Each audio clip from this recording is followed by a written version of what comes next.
Not until the 1930s did Australians first penetrate the populated valleys of Papua New Guinea's unexplored Western Highlands and establish colonial control.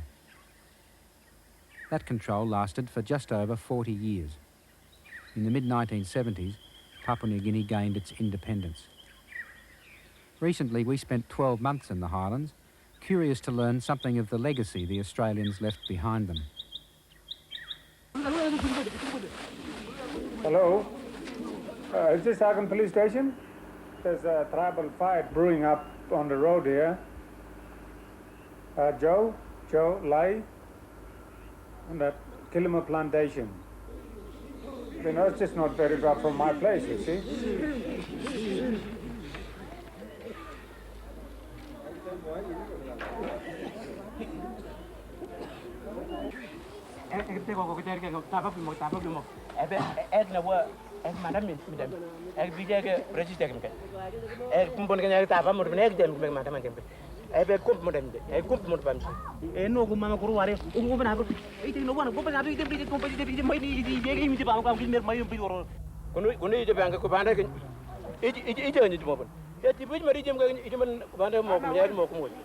How did you come in the first place to start to make Joe Leahy's Neighbours?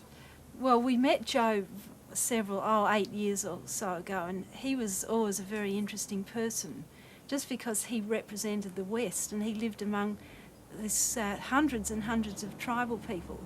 And he used to always complain about them to us and say that they never listened to me, and what can I do to try and convince them to my way of thinking. And so we decided to go up there and just watch things, and we thought initially 4 months would probably be enough, and we ended up staying 18.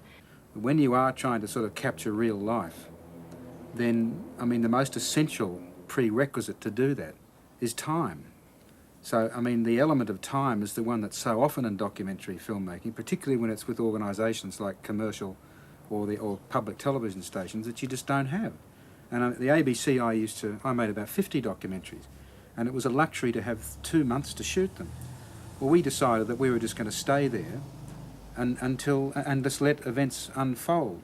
And I mean, in a way, that removed the element of luck in an odd sort of a way, a perverse sort of a way. I mean, if you've only got a month to spend with people, you know, you'll capture certain things, but if you've got a year and a half, or in our case, open-ended amount of time, well, I mean, things are going to happen.